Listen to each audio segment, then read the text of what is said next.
Welcome students.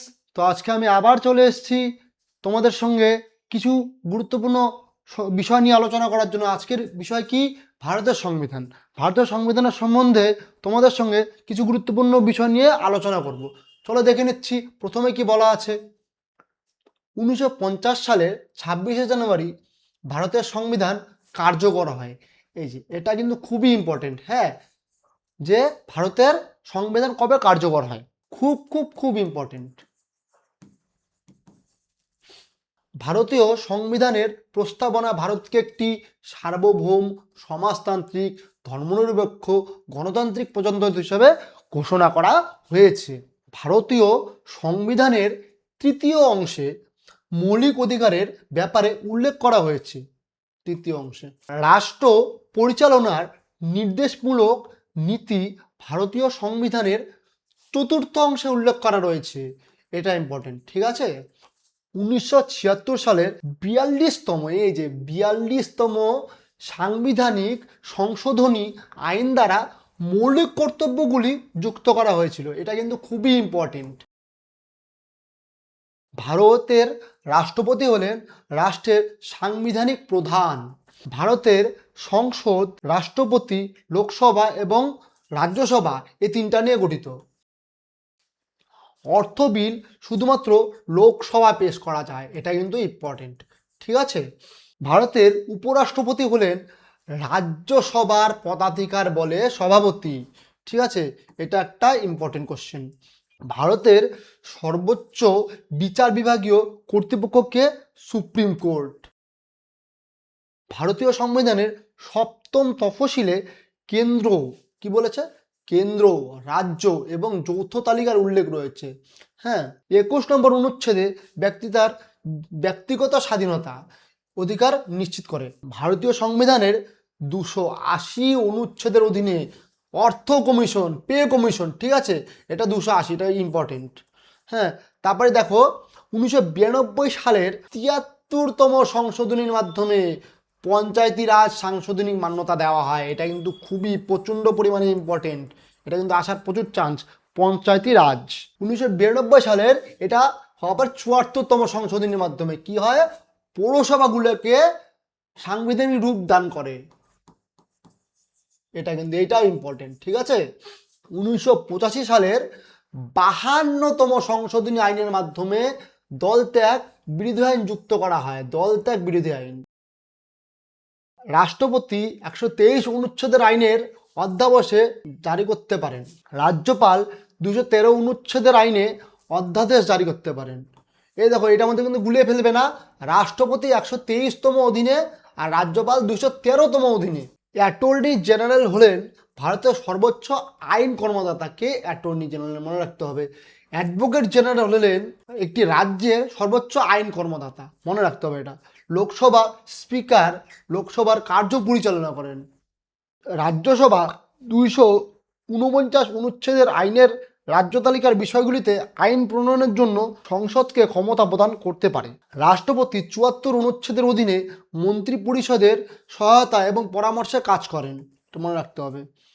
অর্থ commission কেন্দ্র এবং রাজ্যগুলির মধ্যে কর রাজস্ব বন্টনে সুপারিশ করে। রাষ্ট্রপতির ভেটো হলো ক্ষমতার মধ্যে রয়েছে পূর্ণ, স্থগিত এবং পকেট ভেটো।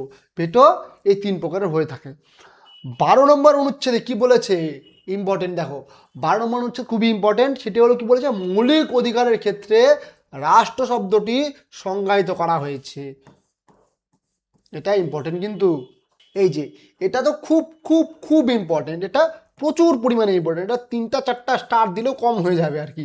হ্যাঁ, তাহলে এটা কি 32 নম্বর ধারা।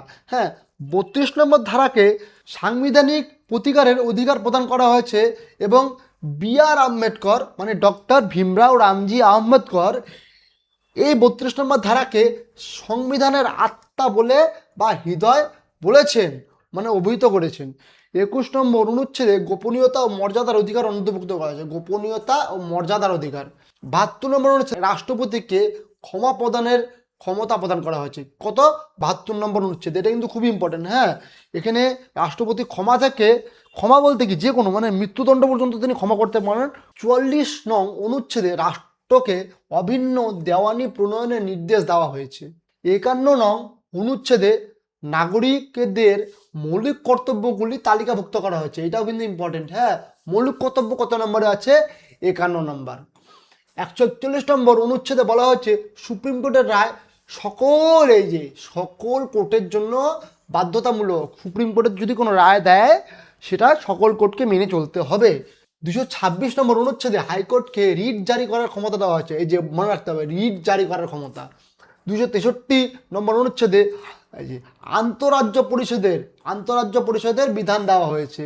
এই যে 280 নম্বর অনুচ্ছেদে অর্থ কমিশনের বিধান দেওয়া হয়েছে। এটা ইম্পর্টেন্ট, এটাই খুবই ইম্পর্টেন্ট। ঠিক আছে। 300 ক অনুচ্ছেদে সম্পত্তির অধিকারকে আইনি অধিকার হিসেবে রক্ষা করা হয়েছে। 368 নম্বর অনুচ্ছেদে সাংবিধানিক সংশোধনের পদ্ধতি সম্পর্কে আলোচনা করা হয়েছে। এটা কিন্তু ইম্পর্টেন্ট। হ্যাঁ, সংবিধানকে সংশোধন করা যাবে কত ধারার দ্বারা? 368 নম্বর ধারা। 1971 সালের 24তম সংশোধনী আইনের মাধ্যমে মৌলিক অধিকার সংশোধনের কথা বলা হয়েছে।